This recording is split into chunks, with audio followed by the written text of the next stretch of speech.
नमस्कार दोस्तों, कैसे हैं आप सब लोग। उम्मीद करता हूँ अच्छे होंगे, अपनी स्टडी अच्छे से कर रहे होंगे। दोस्तों, आज दिनांक 18 मार्च 2026 को प्राइम एजुकेशन हब के इस यूट्यूब चैनल पे मैं आप सबका स्वागत करता हूँ।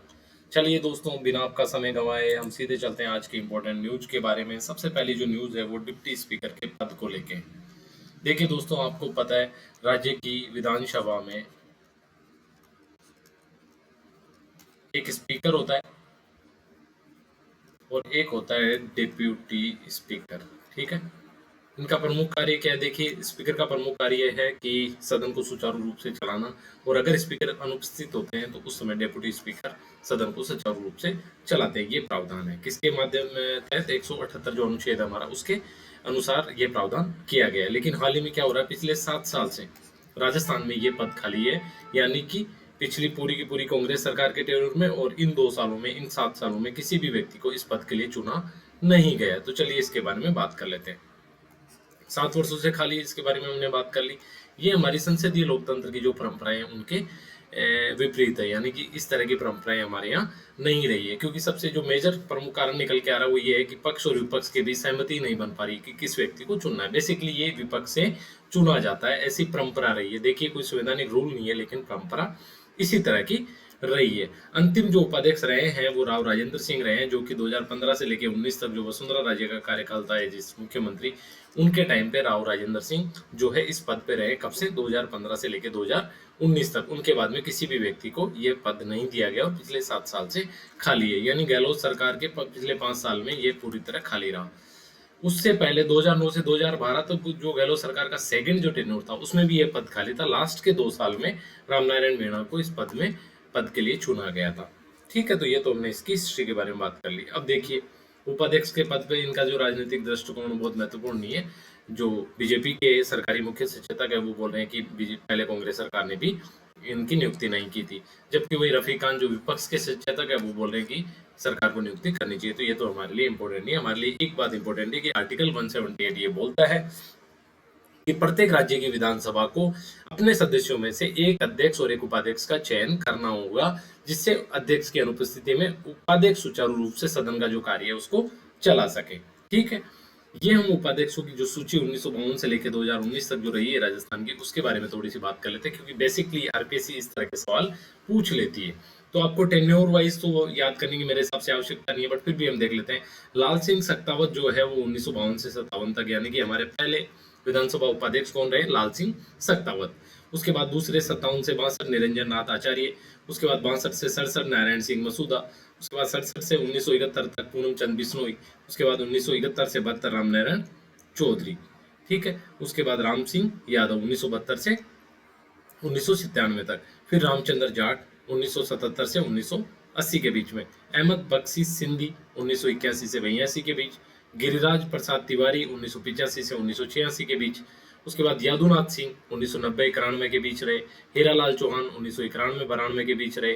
शांतिलाल चपलोत 1994 से 95 के बीच में रहे। समर्थलाल मीणा जो है 1995 से 98 के बीच में रहे। तारा भंडारी जो है 1998 के बाद 4 माह रही।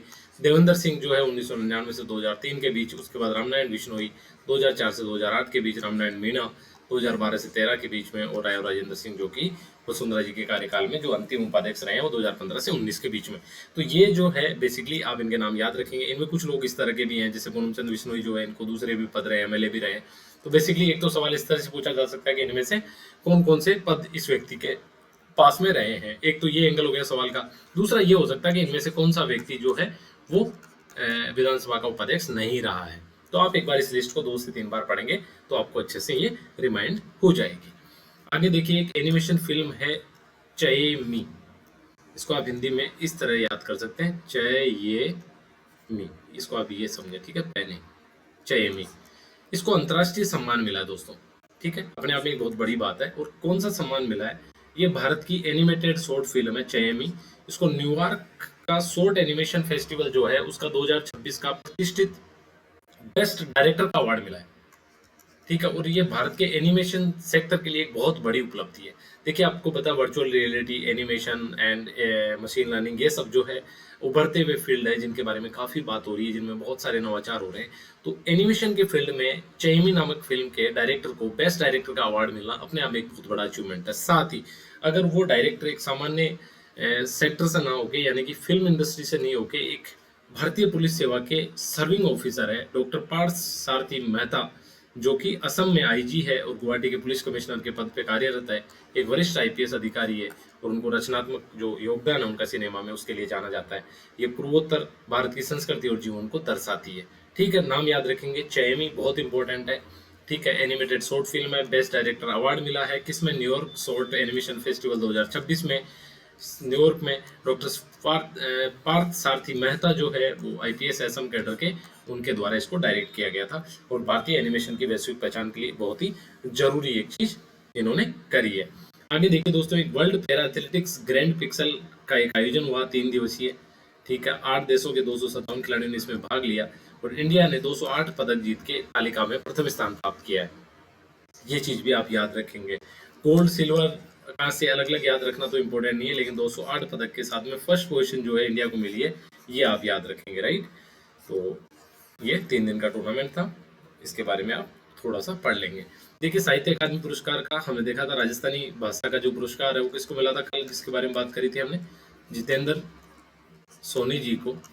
उनकी कृति कौन सी, बरखमा, एक कहानी संग्रह। ठीक है, उसके लिए इनको मिला था। अब 2 और अंग्रेजी और हिंदी के जो अवार्ड उनको भी हम देखिए, ये पूरी 24 जो भारतीय भाषाएं प्लस इंग्लिश जो है उनमें ये अवार्ड मिलता है। ठीक है, 1954 से ये संस्था जो है साहित्य अकादमी ये स्थापित की जा चुकी है और सबसे भारत के प्रतिष्ठित जो पुरस्कार इसके द्वारा प्रदान किए जाते हैं। अंग्रेजी में नवतेज शर्मा जो है, इनके द्वारा क्रिम्सन स्प्रिंग नामक जो उपन्यास है उसको बेस्ट अंग्रेजी का अवार्ड मिला है। ये कौन, भारतीय विदेश सेवा के वरिष्ठ राजनयिक रहे हैं और अनेक देशों में भारत के राजदूत भी रहे, तो इनको ये अवार्ड मिलना बड़ी अच्छी बात है। आगे ममता कालिया जो हिंदी की वेल नोन राइटर है, इनकी जीते जी इलाहाबाद एक संस्मरण इन्होंने लिखा है और हिंदी साहित्य की प्रतिष्ठित लेख है। इनके सारी जो रचनाएं वो नारी विमर्श और सामाजिक यथार्थ पे लिखी जाती है, यानी कि महिलाओं के बारे में, महिलाओं के अधिकारों की वकालत करते हुए और जो सामाजिक स्थिति है उनके बारे में इनकी सारी लगभग राइटिंग्स होती है। उसमें से एक जीते जी इलाहाबाद जो संस्मरण है, इसको हिंदी का बेस्ट साहित्य अकादमी पुरस्कार जो है दिया गया है, जिसकी रचनाकार कौन है, ममता कालिया जी। साहित्य अकादमी की स्थापना 1954 में 24 भाषाओं में पुरस्कार देती है, मुख्यालय जो इसका नई दिल्ली में, ये बात भी आप याद रखेंगे। आगे एक 24 स्पीड पोस्ट, डाक विभाग की एक नई सेवा। देखिए, बेसिकली डाक विभाग में अगर हम स्पीड पोस्ट करते हैं, ठीक है, तो लगते हैं 2 से 4 दिन बेसिकली, लेकिन कई ऐसे प्राइवेट प्लेयर्स है, यानी कि प्राइवेट डिलीवरी सेवाएं हैं जो 24 आवर्स में सेवा देती है। यह पहल भारतीय डाक विभाग ने भी करी है। 24 स्पीड पोस्ट, यानी कि कोई भी जरूरी पार्सल को अगले दिन डिलीवर करना। लेकिन अभी शुरू कहाँ करिए, देखिए 6 जगह करिए। 4 हमारे मेट्रो सिटीज हो गए, मुंबई, दिल्ली, चेन्नई, कोलकाता और बेंगलुरु और हैदराबाद। ये 6 जो सिटीज है इनमें ये सेवा शुरू करिए। 24 स्पीड पोस्ट पूछा जा सकता है, इंपोर्टेंट है। आगे है सी ड्रैगन अभ्यास। देखिए, सी ड्रैगन का नाम आते ही हमें लगता है कि चाइना होगा इस एक्सरसाइज में, बट नो, इस एक्सरसाइज में चाइना नहीं है। ये एंटी सबमरीन युद्धाभ्यास है। जो कौन कौन है इसमें देखिए, इंडिया है, यूएसए है, ऑस्ट्रेलिया है, जापान है, प्लस न्यूजीलैंड है। यानी 4 तो ये क्वाड वाले देश प्लस न्यूजीलैंड, यानी कि क्वाड प्लस इसको बोला जा रहा है। एक्सरसाइज सी ड्रैगन आयोजन 16 मार्च को होगा गुआम के एंडरसन एयरफोर्स बेस पर। इंपॉर्टेंट नहीं है, इंपॉर्टेंट सिर्फ एक बात है कि इंडो पैसिफिक सेक्टर में समुद्री सुरक्षा को सुदृढ़ करने की दिशा में एक महत्वपूर्ण पहल है। इसमें भागीदार देश बहुत इंपॉर्टेंट है, भारत, अमेरिका, ऑस्ट्रेलिया, जापान, ये 4 क्वाड के देश है, प्लस आपका न्यूजीलैंड। ये 5 देशों की संयुक्त भागीदारी है जो पनडुब्बी रोधी युद्ध जो है उस कौशल का विकास और आपस में अपना कोऑर्डिनेशन देखेंगे और बेस्ट जो टीम होगी उसको ड्रैगन बेल्ट से सम्मानित किया जाएगा। ये इंपॉर्टेंट बातें आप याद रखेंगे। ठीक है, आगे बात हो रही है नगोया प्रोटोकॉल के बारे में। ठीक है, भारत की पहली राष्ट्रीय रिपोर्ट। देखिए, मैं बताता हूँ, 1992 में दुनिया के देश ब्राजील के रियो डी जेनेरियो में एकत्रित होते हैं। वहां पे ये सोचते हैं कि पृथ्वी को बचाने के लिए हमें कुछ नए नवाचार करने पड़ेंगे, कुछ इस तरह की संधियां करनी पड़ेगी जिसमें कि पृथ्वी को नुकसान पहुंचाने वाले, हमारे इस ग्लोब को नुकसान पहुंचाने वाले जो भी एलिमेंट है उन पे हम काम करेंगे। तो 3-4 सम्मेलन निकल गए, उनमें से एक सम्मेलन था CBD। ठीक है, यानी कि बायोडाइवर्सिटी को लेके, जैव विविधता के संरक्षण को लेके ये सम्मेलन जो है, ये प्रोटोकॉल बनाया गया। अब इसमें कहा गया कि हर 2 साल पे हम मिलेंगे। इस प्रकार जो 10वां सम्मेलन हुआ 2010 में, वो कहाँ, नगोया जापान में हुआ। तो वहां पे इन्होंने एक डिसीजन लिया 2010 में। इन्होंने बोला कि मान लो किसी जगह पे कोई भी पेड़ पौधा या इस तरह की सामग्री मिलती है और उससे कोई बहुत ज्यादा नवाचार होता है, किसी बीमारी के शोध में, बीमारी पर नियंत्रण का शोध या मेडिसिन पे मिल जाता है, तो उसका जो बेनिफिट है उस जगह के निवासियों को मिलना चाहिए। जैसे एग्जांपल से समझाता हूँ आपको, बता नागौरी जो हल्दी है उसको भी जीआई टैग मिला है फॉर एग्जांपल। अब मान लो नागौरी हल्दी से बहुत बड़ी कोई मान लो कैंसर की दवा बनने लग जाती है, कैंसर की दवा में काम में आ जाती है, तो सीबीडी प्रोटोकॉल के तहत ये बोला जाएगा कि भाई नागौर और इसके आसपास का जो क्षेत्र है इसको इस दवाई से मिलने वाले रेवेन्यू का फायदा मिलना चाहिए, क्योंकि बेसिकली तो यहाँ के निवासियों ने ही इसकी खोज की है और ये उनका प्रोडक्ट है। ये बेसिकली इस प्रोटोकॉल का जो 2010 वाले का था इसका उद्देश्य था। चलिए पढ़ लेते हैं। 2010 में जैव विविधता संधि CBD convention on biological diversity के अंतर्गत ये अंतर्राष्ट्रीय समझौता था, जापान के नगोया शहर में हुआ और स्कोप ये 10 था, यानी कि 10वां सम्मेलन था। इसका पूरा नाम था access and benefit sharing protocol, यानी कि जो फायदे हैं उनको बांटना। इसमें किसी देश का मान लो पौधा हो सकता है, बीज हो सकता है, जंतु हो सकता है या कोई ज्ञान हो सकता है, इसका उपयोग व्यवसायिक लाभ प्राप्त किया जाता है तो उस लाभ का उचित हिस्सा स्थानीय समुदाय और मूल देश को मिलना चाहिए। यानी इसका लाभ ना केवल नागौर को बल्कि पूरे भारत को मिलना चाहिए। उस एग्जाम्पल के हिसाब से सोचे तो भारत ने क्या है, इसकी जो रिपोर्ट है 2017 से 25 वाली, ये अभी इसका सीबीडी का जो सचिवालय है उसको सौंप दी है और ये भारत की प्रतिबद्धता को दिखाता है कि किस तरह हम जैव विविधता के संरक्षण के लिए बहुत सीरियस है और हम इस पे काम कर रहे हैं। देखिए 1992 में रियो पृथ्वी सम्मेलन जो हुआ, तो आपसे सीधा पूछा जा सकता है कि नैगोया प्रोटोकॉल किससे संबंधित, तो बेसिकली आपको समझ आ गया होगा। नीता अंबानी को एक Kalinga institute of social science जो है उसके ह्यूमैनिटेरियन अवार्ड से सम्मानित किया गया है। आपको पता है नीता अंबानी जो है वो रिलायंस फाउंडेशन की संस्थापक है और चेयरपर्सन भी है। उनके अभूतपूर्व सामाजिक योगदान के लिए Kalinga institute of social science Bhubaneswar द्वारा ह्यूमैनिटेरियन अवार्ड 2025 इनको प्रोवाइड किया गया। रिलायंस फाउंडेशन जो है काफी अच्छा काम करता है स्वास्थ्य में, ग्रामीण विकास में, इन सारी चीजों में। और ये जो है Kalinga institute of social sciences यानी किस, ये आदिवासी बच्चों को निःशुल्क शिक्षा प्रदान करने वाला विश्व का सबसे बड़ा आदिवासी आवासीय संस्था है और इसके संस्थापक जो है अच्युत सामंत है। और ये जो सम्मान है ये उन व्यक्तियों को दिया जाता है जिन्होंने मानवता की सेवा में, शिक्षा और स्वास्थ्य के क्षेत्र में अभूतपूर्व योगदान दिया है। आपसे पूछा जा सकता है कि नीता अंबानी को कौन सा अवार्ड मिला है, ह्यूमैनिटेरियन अवार्ड, जो कि Kalinga institute of social science जो यूनिवर्सिटी है उसके द्वारा दिया गया है। चलिए आगे बात कर लेते हैं। देखिए दोस्तों, एक स्टार्ट ट्रीटी थी जो कि 1991 में साइन हुई थी। बेसिकली क्या था, देखिए 1945 में वर्ल्ड वार सेकंड के समाप्त होने के बाद एक लंबी रेस 1945 से लेकर 1991 तक चली, किसके बीच में, यूएसए और यूएसएसआर यानी कि रसिया, जो आज का रसिया, उसके बीच में। किसको लेके, हथियारों को लेके। और दोनों ही देश लगातार अपने परमाणु हथियार को बढ़ाते जा रहे थे। इस वजह से 1982 के आसपास कुछ लोगों ने सजेस्ट किया कि भाई आपको और दोनों को, रूस और अमेरिका को, अपने इस परमाणु हथियारों पे नियंत्रण के लिए बात करनी चाहिए। ठीक है, तब जाके उन्होंने ये वार्ता शुरू हुई 1982 में। 1991 में जाके स्टार्ट 1 नामक एक ट्रीटी दोनों देशों के बीच साइन हुई और उन्होंने कहा कि हम दोनों अपने परमाणु हथियारों को 6000 की संख्या के नीचे रखेंगे। इस पे सहमत हुए। फिर 2002 में इन्होंने फिर आगे बढ़ते हुए इसको 1700 से 2200 के बीच कर लिया कि हम इतने ही परमाणु हथियार रखेंगे, बाकी जो एक्स्ट्रा परमाणु हथियार है उनको एक दूसरे देश की निगरानी में हम समाप्त कर लेंगे। ये दुनिया के लिए बहुत बड़ा अचीवमेंट है। जब दोनों देश होड़ में लगे थे, दोनों ने समझदारी दिखाई, एक संधि के तहत दोनों आए और दोनों ने ये बोला कि हमारा जो परमाणु हथियार हम दोनों उनकी संख्या को रिड्यूस करेंगे, ये पूरी मानवता के लिए खतरा है। 2010 में इन्होंने इसको कम करके 1700-2200 को कम करके 1550 तक सीमित करने के लिए राजी हो गए। ये भी अपने आप में बहुत बड़ा अचीवमेंट था। उसके बाद 5 फरवरी 2026 को दोस्तों ये जो ट्रीटी थी ये समाप्त हो गई, यानी इसको आगे नहीं बढ़ाया गया और इसकी जो टाइमलाइंस थी जिस हिसाब से दोनों ने साइन करी थी ये समाप्त हो गई। यानी कि अब दोनों ही देशों पे परमाणु हथियारों को सीमित रखने को लेकर किसी भी प्रकार की कोई बाध्यता नहीं है। यानी अब दोनों देश अपने परमाणु हथियारों को किसी भी संख्या तक बढ़ा सकते हैं। तो ये चीज निकल के आ रही है।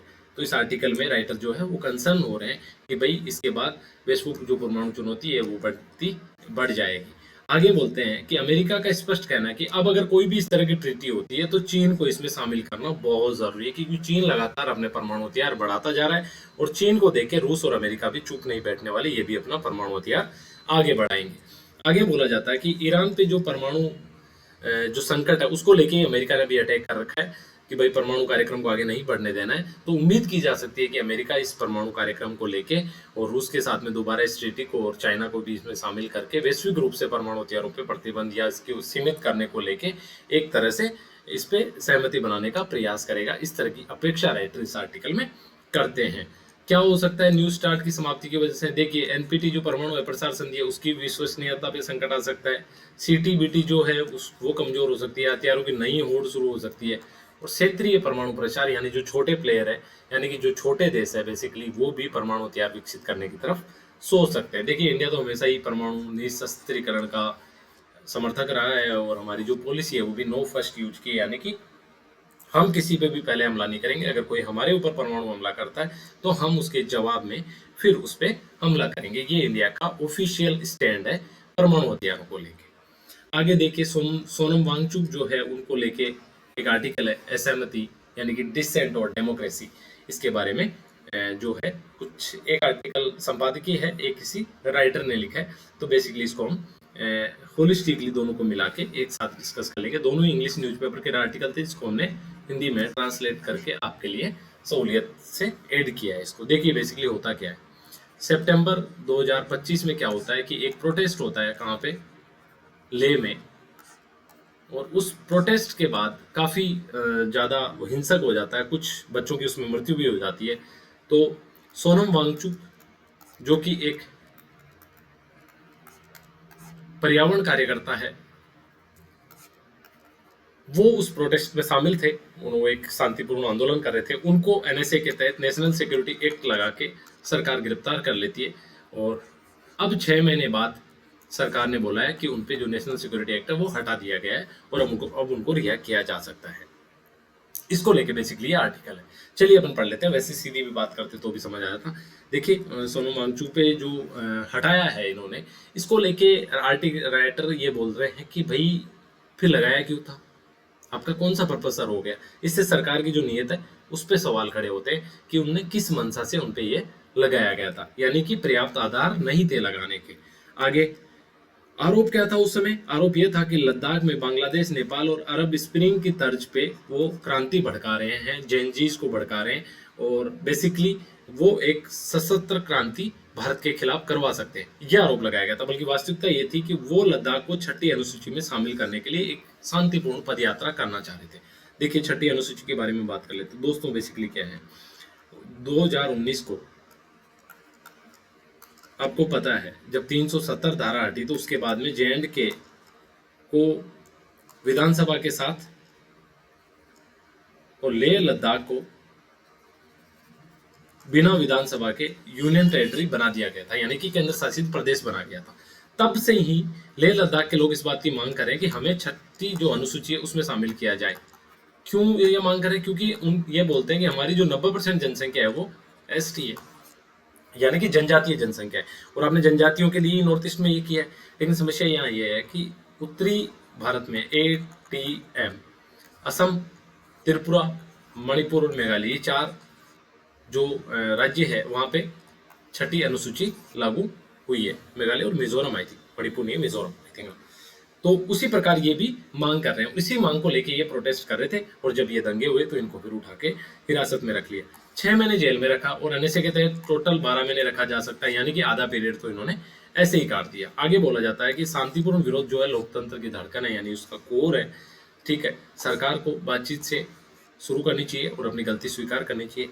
ठीक है, एनएसए जैसे कानूनों का उपयोग या उसका दुरुपयोग असहमति को, यानी कि किसी चीज की डिसेंट, किसी चीज पे डिसेंट अगर व्यक्तियों की, तो उसको कुचलने के लिए नहीं किया जाना चाहिए। आगे 6ठी अनुसूची के बारे में देखिए। 6ठी अनुसूची जो है स्वायत्त शासन प्रदान करती है असम, मेघालय, त्रिपुरा और मिजोरम। यस, ये 4 जो राज्य है उनमें 6ठी अनुसूची लागू और इसके माध्यम से एक जिला स्वायत्त परिषद बनाई जाती है और इस परिषद को काफी सारे राइट होते हैं। ठीक है, कुछ प्रशासनिक अधिकार होते हैं, कुछ लोकल डेवलपमेंट के अधिकार होते हैं और इसी तरह की मांग लेह और लद्दाख के लोग कर रहे हैं।